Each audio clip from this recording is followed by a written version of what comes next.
Hi எல்லாருக்கும் வணக்கம். Welcome back to our channel Simply Sofi. நாம் இன்றைக்கி க்ரீன் சிக்கன் எப்படி பண்ணுறதுங்கிறத பார்க்க போகிறோம். இதோட டேஸ்ட் வந்து அப்படியே ரெஸ்டாரண்ட்டில் சாப்பிட்ற கெபாப்போட டேஸ்ட் மாதிரியே தான் இருக்கும். ஸோ ரெஸ்டாரண்ட் ஸ்டைலில் வாங்குற மாதிரி வீட்டிலே எப்படி பண்ணுறதுங்கிறத வீடியோக்குள்ளே போய் பார்க்கலாம்.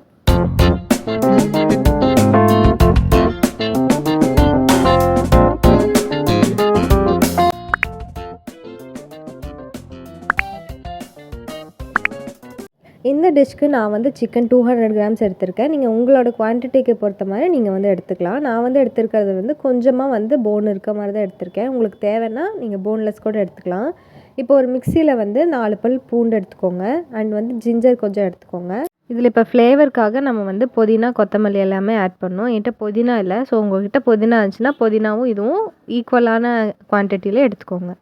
நான் வந்து ஜிஞ்சர் கொஞ்சம் கார்லிக் கொஞ்சமும் ஆட் பண்ணியிருந்தேன். அது இல்லாமல் ginger garlic paste 1 table spoon வந்து யூஸ் பண்ணியிருக்கேன்.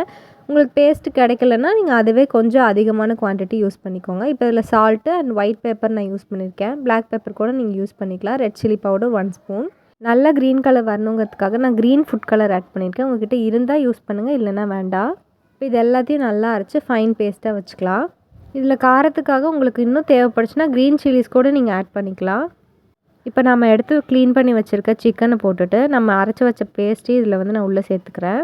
இப்போ இது ஃபுல்லாக நம்ம வந்து மிக்ஸ் பண்ணி நல்லா மேரினேட் பண்ணி வச்சிடணும். இது வந்து 1/2 hour to 1 hour நல்லா மேரினேட் பண்ணி வச்சுருங்க. அப்போ தான் அந்த ஜூஸ் வந்து உள்ளே சிக்கனுக்குள்ளே இறங்கும்.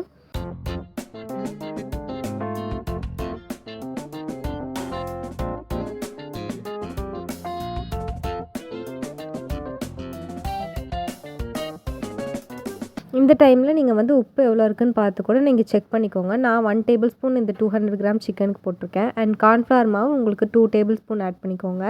இப்போ சப்போஸ் உங்களுக்கு வந்து தண்ணி ஆயிடுச்சு அந்த பேஸ்ட்னால் இன்னும் கொஞ்சம் கார்ன்ஃப்ளவர் மாவை ஆட் பண்ணிக்கோங்க. அதுக்கு நிறையவும் ஆட் பண்ணிடக்கூடாது. இப்போ இதை பிளெண்ட் பண்ணுறதுக்காக தான் நம்ம கார்ன்ஃப்ளவர் மாவு ஆட் பண்ணியிருக்கோம். சப்போஸ் உங்கள்கிட்ட கார்ன்ஃப்ளவர் மாவு இல்லை அப்படின்னா நீங்கள் மைதா கூட யூஸ் பண்ணிக்கலாம்.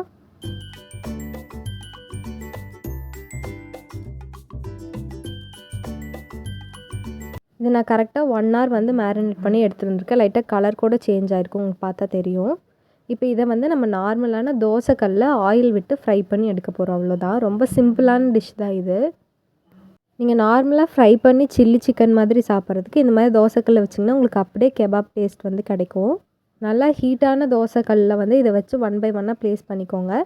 நெக்ஸ்ட்டு வந்து அது நல்லா கலர் சேஞ்ச் ஆனதுக்கப்புறமா திருப்பி போட்டு எடுத்தீங்க அப்படின்னாலே உங்களுக்கு கெபாப் வந்து ரெடி ஆகிடும்.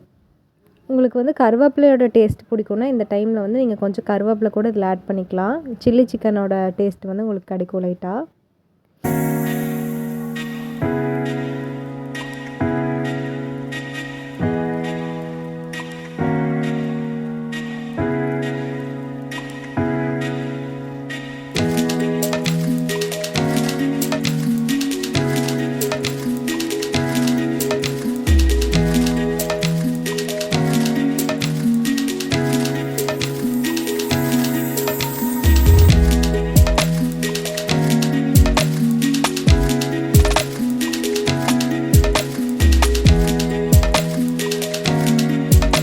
நல்லா இதோட கலர் வந்து சேஞ்ச் ஆகிடும். நல்லா சேஞ்ச் ஆனதுக்கப்புறமா நீங்கள் பார்த்தாலே தெரியும் அது வந்து நல்லா ஃப்ரை ஆகிடுச்சு, குக் ஆகிடுச்சுன்னு. அதுக்கப்புறமா எடுத்து நீங்கள் வந்து சர்வ் பண்ணலாம். அண்ட் இது வந்து கெச்சப் கூடலாம் சாப்பிட்றதுக்கு ரொம்பவே சூப்பராக இருக்கும்.